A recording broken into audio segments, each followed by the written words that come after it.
Hello friends, सभी को नमस्कार। Welcome back to my YouTube channel. साथियों, आज की वीडियो उत्तर प्रदेश विधानसभा चुनाव 2022 से संबंधित है। साथियों, आज की इस वीडियो में मैं आपके सामने अपने कुछ अनुभव शेयर करना चाहता हूं। साथियों, मेरी ड्यूटी उत्तर प्रदेश विधानसभा चुनाव के पहले चरण में जनपद मुजफ्फरनगर में पीठासीन अधिकारी के रूप में लगी हुई थी। इस वीडियो में मैं आपके सामने अपने कुछ अनुभव प्रस्तुत कर रहा हूं।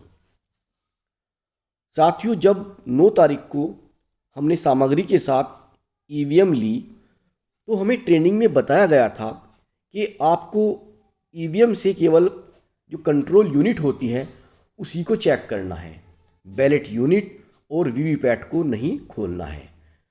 आपको केवल कंट्रोल यूनिट को खोलकर ये देखना है कि उसकी तारीख, उसका समय और उसकी बैटरी परसेंटेज ठीक है या नहीं। तो ट्रेनिंग की बात को ध्यान में रखते हुए मैंने कंट्रोल यूनिट को ओपन किया, उसको ऑन किया, उसका टाइम, उसकी डेट और बैटरी परसेंटेज को चेक किया। वो सब कुछ सही था, लेकिन मेरे मन में अचानक आया कि मैं देखूं इसमें कुछ वोट वगैरह पड़े हुए हैं पहले से या नहीं। तो मैंने टोटल का बटन दबाया और टोटल का बटन दबाने पर मुझे उसमें 16 वोट पड़े हुए मिले। अब मैंने सोचा कि ये 16 वोट इसमें से मैं क्लियर कर देता हूँ।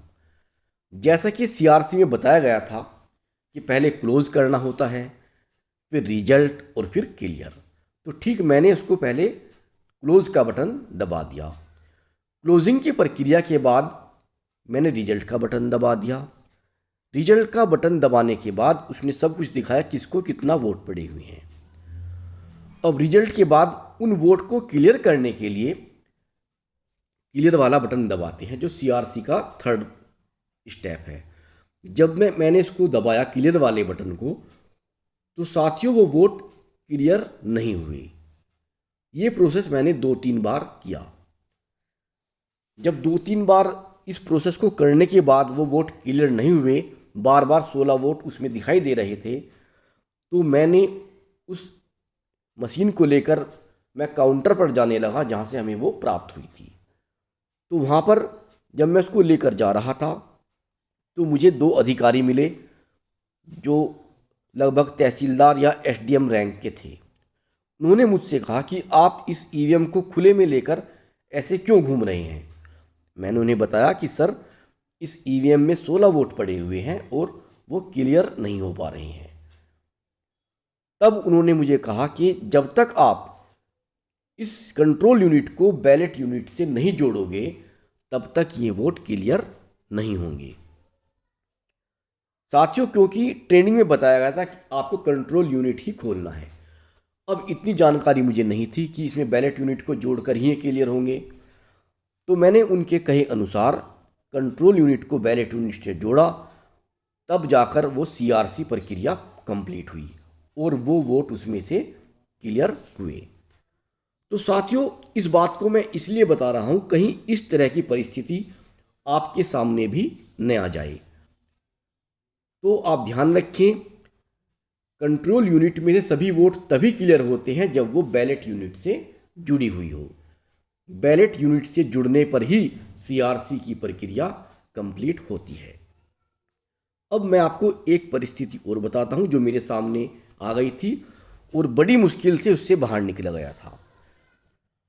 साथियों, 10 तारीख को सुबह 6 बजे जब मैं मॉक पोल कर रहा था, मॉक पोल करते समय मेरी बैलेट यूनिट का एक बटन सही से काम नहीं कर रहा था।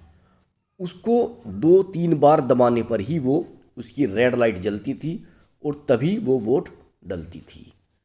जैसे तैसे हमने मॉक पोल को पूरा किया और ठीक 7 बजे इलेक्शन शुरू हो गया। लेकिन इलेक्शन शुरू होने के बाद वो समस्या ज्यों की त्यों बनी रही। अनेक उम्मीद जो हमारे पास मतदाता आ रहे थे वो कहते कि सर, ये तो बटन नहीं चल रहा है, वोट नहीं डल रही है, क्या करें। तो मैं उनको कहता कि भाई आप अंगूठे से ज़ोर से इसको प्रेस करो, तब जाकर आपकी वोट डलेगी। तो कुल मिलाकर मुझे भी लगा कि वास्तव में ये बटन काम नहीं कर रहा है। और मैं आपको ये तो नहीं बताऊंगा कि वो बटन किसका था, कौन सी पार्टी का था, लेकिन हमारे यहाँ पर वही बटन सबसे ज़्यादा दबाया जा रहा था। अब परेशानी बढ़ गई, क्योंकि मुझे लगा कि भाई अगर शुरू में ही ईवीएम खराब हो गई तो ये तीनों ही चीज़ बदली जाएंगी और सारी कागजी कार्रवाई दोबारा करनी पड़ेगी। वो बटन 4 बार दबाने पर भी नहीं दब रहा था, बहुत मुश्किल से 5 बार दबाया तब जाकर एक बार वो वोट डलती थी। मैंने तुरंत आनन फानन में सेक्टर मजिस्ट्रेट सर को फ़ोन किया और उन्हें अपनी इस समस्या से अवगत कराया। तब सेक्टर मजिस्ट्रेट साहब ने कहा कि भाई इस तरह की परेशानी अनेक जगह देखने को मिल रही है, आप एक काम कीजिए, आपको आपका जो बैग है जिसमें कोरोना किट दी गई है उसमें सैनिटाइज़र दिया गया है, आप उस सैनिटाइज़र का स्प्रे ईवीएम पर करते रहें। जो ईवीएम जो हमारी बैलेट यूनिट है उसके जो नीले वाला बटन होता है जिससे हम वोट डालते हैं उस पर आप करते रहें। तो साथियों ठीक मैंने वैसे ही किया, स्प्रे कर दिया उसके ऊपर, जो हमें सैनिटाइज़र मिला था मैंने उसका स्प्रे उस पर कर दिया। तो स्प्रे करने से इतना फ़ायदा हुआ, वो बटन ठीक से काम करने लगा। साथियों इस बात को मैं आपके समक्ष इसलिए रख रहा हूँ, हो सकता है इस तरह की दिक्कत आपके सामने भी आए, आपकी बैलेट यूनिट का कोई बटन सही से काम न करे तो आप उस पर अपना सैनिटाइज करें, उसको स्प्रे कर दें। स्प्रे करने से उसमें थोड़ी नमी आ जाएगी और नमी में करंट थोड़ा तेज़ी से दौड़ता है। तो मैं हर लगभग आधे घंटे के बाद उस पर स्प्रे करता रहा और मशीन वो सही चलती रही। लेकिन बीच में कुछ समय ऐसा भी आया जब मैं अपना कार्य कर रहा था, क्योंकि मैं पीठासीन अधिकारी था, मुझे और भी कार्य देखना था अपना। एक बार ऐसा हुआ कि मैं 2 घंटे तक उस पर स्प्रे नहीं किया तो वो समस्या फिर बन गई। जब उस पर दोबारा स्प्रे किया तो वो सही चलने लगी। तो साथियों ये बात आपको बताने का औचित्य सिर्फ इतना ही है कि आपके सामने अगर इस तरह की दिक्कत आए तो आप इस परिस्थिति से कैसे निकलें। साथियों 14 फरवरी को द्वितीय चरण का मतदान होना है, जो उत्तर प्रदेश के पश्चिमी उत्तर प्रदेश के 9 जिलों में सहारनपुर, बिजनौर, अमरोहा, संभल, मुरादाबाद, रामपुर, बरेली, बदायूं और शाहजहाँपुर की 55 सीट पर होना है। अब मैं आपको बताता हूं कि आपको सामान जमा करते समय किन किन बातों का ध्यान रखना है। जो दूसरे चरण का चुनाव है, जो मेरे साथी ड्यूटी देने जा रहे हैं इसमें कल रवाना हो जाएंगे, वो इस वीडियो को ज़रूर देखें और देखें कि लास्ट में जब आप सामग्री जमा करेंगे तो आपको किस तरह से वहाँ पर लेकर जाना है। चुनाव के पश्चात जमा होने वाली सामग्री, पीठासीन अधिकारी द्वारा मतदान के उपरांत मतदान सामग्री, ईवीएम, वीवीपैट को स्ट्रॉन्ग रूप में जमा किए जाने का विवरण। साथियों जब आप काउंटर पर जाएंगे ईवीएम को जमा कराने तो सबसे पहले वो आपसे मांगेंगे मत लेखा प्रारूप, यानी कि 17 ग। उसकी आप कम से कम 4 प्रतियां बनाएं, एक प्रति को सीयू पर बांध दें और 3 प्रति अपने पास रखें। इसके बाद वो आपसे मांगेंगे पीठासीन अधिकारी की डायरी, फिर मॉक पोल का सर्टिफिकेट मांगेंगे, 17A रजिस्टर भी मांगेंगे, पीठासीन अधिकारी द्वारा की गई घोषणा प्रारंभ व अंत में, ये भी आपसे वो मांगेंगे, ये सब खुली हुई मांगेंगे। और PS05, साथियों PS05 इस बार 2 कॉपी में जा रहा है, एक कॉपी आरओ अपने पास रख लेते हैं और एक कॉपी पर रिसीव करके वो हमें देते हैं और उस रिसीविंग को लेकर तब हम ये सामग्री जमा करते हैं। फिर वो आपसे एक विजिट शीट मांगेंगे, एक 16 बिंदु और 20 बिंदु वाला पीठासीन अधिकारी से प्राप्त होने वाला अतिरिक्त सूचना प्रपत्र आपसे मांगेंगे। साथियों 16 बिंदु रिपोर्ट और 20 बिंदु रिपोर्ट में क्या क्या दिया जाना है वो मैं आपको अगली वीडियो में बताऊंगा। इसके बाद वो आपसे खुली हुई वीवीपैट की बैटरी मांगेंगे। आपको वीवीपैट की बैटरी वीवीपैट को सील करने से पहले ही निकाल लेनी है, वो खुली हुई जाएगी। फिर एक उसके बाद वो आपसे जो मोक पोल का जो डब्बा है, वो जो आपका प्लास्टिक का बॉक्स होता है वो वाला मांगते हैं। इस सब के बाद वो आपसे लिफाफे मांगे, जो आप लिफाफे तैयार करते हैं, सांविधिक लिफाफे। सांविधिक लिफाफे में जो पहला लिफाफा है वो होता है निर्वाचक नामावली की चिन्हित प्रति से युक्त लिफाफा, ये सीलबंद होता है।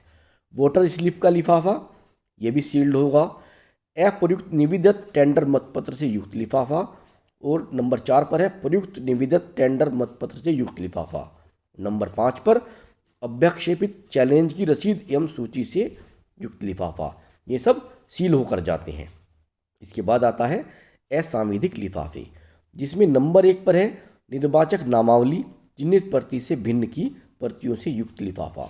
नंबर 2 प्रयोग में न लाई जाने वाली वोटर स्लिप से युक्त लिफाफा। नंबर 3 अप्रयुक्त और क्षतिग्रस्त ग्रीन पेपर सील से युक्त लिफाफा।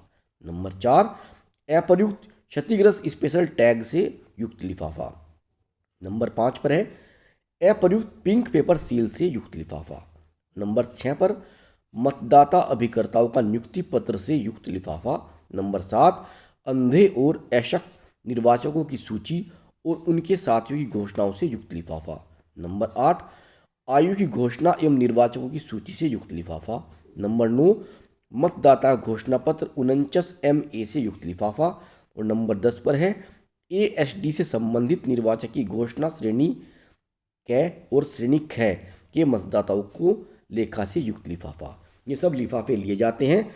जब आप ये सब दे देते हैं उसके बाद वो आपसे ईवीएम मांगते हैं कि जब वो चेक कर लेते हैं कि आपका सब जो कागजी कार्रवाई है आपकी सब ठीक है, तब वो आपसे ईवीएम जमा कराते हैं। तो ये सब आप इसी तरह से लेकर जाएं तो आपको सामान जमा कराने में कोई भी दिक्कत नहीं होगी। ध्यान रखें, वीवीपैट की बैटरी को आप पहले ही निकाल लें, उसको सील करने से पहले।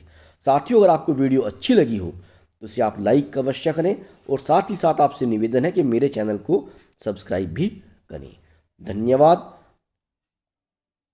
आप अपना ध्यान रखें, अपने विवेक से कार्य करें। मिलते हैं आपसे बहुत जल्द अगली वीडियो में। नमस्कार।